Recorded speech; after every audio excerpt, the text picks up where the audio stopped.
नाज़रीन, सिंध गवर्नमेंट 2011 में irrigation act 1879 में एक तरमीम कई हुई, जंहिंमें इहो वाज़े ऐं चिटे लफ़्ज़नि में बयान कियो वियो त जेके पानी जा कुदरती लंघा आहिनि उन्हनि तां फौरी तौर कब्ज़ा ख़त्म कराया वेंदा, पर उन कानून ते अञा ताईं अमल नाहे थी सघियो, जंहिं सबब हिन भेरे सिंध में तमाम घणो नुक़सान थियो आहे।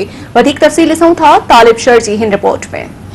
कुदरती वहकरन तां कब्जा खाली कराइण वारो ही कानून किथे आहे? सिंध गवर्नमेंट 2011 में एरीगेशन एक्ट 1879 में एक तरमीम कई, जंहिंमें इहो वाज़े बयान कयो वियो त जेके पाणीअ जा कुदरती वहकरा या लंघ ढोरा आहिनि उन्हनि तां फौरी तौर कब्जा ख़त्म कराया वञनि। जेकॾहिं उन्हनि ते कंहिं क़िस्म जो को कोर्ट सगुरीअ जो फ़ैसिलो आयल आहे या उन ते स्टे वग़ैरह या ग्रांट या का लीज वग़ैरह थियल आहे, उनखे हिन कानून जी मंज़ूरीअ खां पोइ ख़त्म सम्झियो वञे। हिन कानून में इहा ॻाल्हि बि वाज़े आहे, जेकॾहिं को शख़्स गवर्नमेंट जी कंहिं अहिड़ी ज़मीन ते क़ाबिज़ आहे त उनखे हिन कानून पास थियण खां पोइ 7 ॾींहंनि जे अंदरि खाली करायो वेंदो, ऐं पर जेकॾहिं कब्ज़ो कंदड़ कब्ज़ो छॾण में नाकाम थिए थो त उनखे 10 साल कैद जी सज़ा ऐं 10 लाख रुपया ॾंड जी सज़ा मिलंदी। हिन कानून मूजिब जिन माण्हुनि खे 7 ॾींहंनि अंदरि कब्ज़ा छॾणा हुआ, उहे रियासत खां ॾाढा मुड़िस थी 12 सालनि ताईं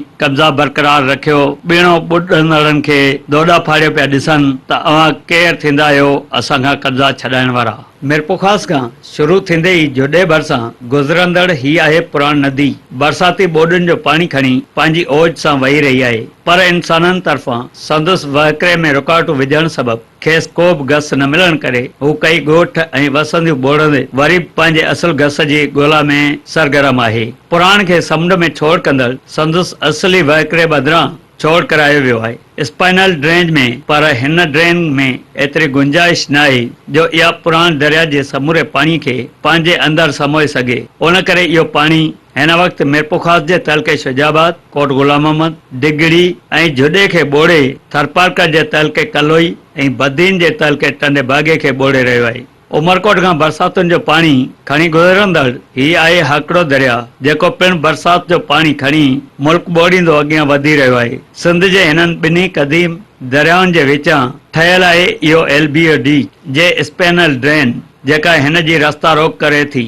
हाकड़े जी सूरत हाल कुझु हिन रीत आहे। महरान TV जी टीम जॾहिं नओकोट भरिसां स्पाइनल ड्रेन जे कचे कंधीअ ते वेठल अटकल 40 किलोमीटर जे सफ़र ते ड्रेन जे ॿिन्ही कंधनि भरिसां कई स्क्वायर किलोमीटर में पाणी पखिड़ियल हो। पुराण ऐं हाकड़े जा असुल घस बंदि हुजण करे ॿई क़दीम दरिया ॿिन्ही पासनि खां माण्हुनि खे ॿोड़े रहिया आहिनि। माण्हुनि जी अच वञ जा रस्ता कटिजी चुका आहिनि। पुराण जे लॻल घारे वारे पाणी में फाथल माण्हुनि स्पाइनल ड्रेन जे परें कंधीअ ते बीही महरान TV जे टीम खे सॾु कया ऐं वॾे आवाज़ में ॿुधायो पियो त संदन इलाइक़ा ॿुॾी विया आहिनि। मीरपुर ख़ासि डिवीज़न जा माण्हू ऐं जुॾे तहलके जा माण्हू हथियारनि समेत जेके आहिनि से सुबुह खां वठी करे खोसकी जे वेझो ऐं हिन वक़्तु शादीलार जे वेझो जीअं त ही हाकड़ो ढोरो जेको ओवरफ्लो थी चुको आहे, हिन जा बंदर बिल्कुलु कमज़ोर आहिनि ऐं हिन में पोयां खां पाणी जाम अचे पियो, तंहिंजे करे हिन खे अॻियां पाणी खे रस्तो महिरबानी करे रस्तो ॾिनो वञे जीअं त ही पाणी अॻिते वञे। हिन जो असल हल 0 पॉइंट खां कट आहे, जेको जल्द जल्द हयो वञे, न त ही थर जो हिकिड़ो ई शहर नवकोट बचियो आहे, न त ही बि जुॾे वांगुरु ॿुॾी वेंदो। लेकिन हिन जो को हल नज़र कोन पियो अचे। हिन जो हल इहो आहे त हिन खे अॻियां घस ॾिनो वञे, पोइ उहो घस जेको ढोरे जो असर आहे उहो घस अगरि ढोरे जो बहाल कयो वियो त उन सां इहो थींदो त ही मक़ामी सतह ते जेके माण्हू आहिनि नवकोट खां वेंदे सांगर ताईं जेके दरबदर थियनि पिया, इहे सभु जेके आहिनि पंहिंजे घरनि में वापसि अची वेंदा अगरि हिन खे किथां रस्तो ॾिनो वियो। ऐं इन जो बहितरीनु हिकिड़ो रस्तो जेको आहे, जेको हितां जा मक़ामी सतह जा या इरीगेशन वारा जन सिलेक्ट कयो हो ऐं जंहिंजो नोटिफिकेशन निकितो हो त 0 पॉइंट खां हिन जो कट हल हो, लेकिन अफ़सोस इहो कट सियासत जे वर चढ़ी वियो ऐं हर हिकु माण्हू इन ते पंहिंजी सियासत करे ऐं पंहिंजी सीट पकी करण जे ख़ातिर हितां जी आवाम खे ॿोड़ियो आहे। हितां जे मक़ामी सतह जा जेके हुकूमती नुमाइंदा आहिनि, असीं उन्हनि खे गुज़ारिश कंदासीं त ख़ुदा जे वास्ते तव्हां हिन हाकड़ो ढोरो खे अॻिते पाणी जो घस ॾियो। असांखे जेके इतला मिलिया आहिनि उन समेत हथियारनि समेत आयल आहिनि। छा बदीन डिस्ट्रिक्ट जी गवर्नमेंट सुतल आहे, आरामी आहे, जेको ॿियनि ज़िलनि खां हथियारनि सां लेस माण्हू अची करे हिते असांजे हिन थरकोल रोड ते धरणो हणी वेठल आहिनि ऐं उन्हनि जो जेकॾहिं जाइज़ मुतालबो हुजे हा त को मसलो कोन्हे। जेको नाजायज़ मुतालबो आहे, जेको चवनि था पुराण ढोरे में असीं पाणी 211 RD तां कटणी छॾींदासीं, इहो जेसीं ताईं हिते जे माण्हुनि जे सिसी में साह आहे तेसीं ताईं इहो कट न। भाऊ वारा ॻाल्हि पिया कनि त 211 RD तां असीं कट ॾींदासीं, उहो कट असांखे पहिरीं कटे पोइ कट ॾेई सघनि था, बाक़ी ईअं असीं कट ॾियण कोन ॾींदासीं। छाजे करे जो हिते तक़रीबन हज़ारे माण्हू जेके आहिनि मिसकिन 30 फुट पाणी मथे बीठो आहे, उहो पाणी जे अलाह न करे ख़ासि को कट ॾिनो वियो त तक़रीबन हितां हज़ारे माण्हुनि जा लाश वरी पोइ वञी समुंड जो ज़ीनत बणिबा। उन जे करे असां कट हणण कोन ॾींदासीं।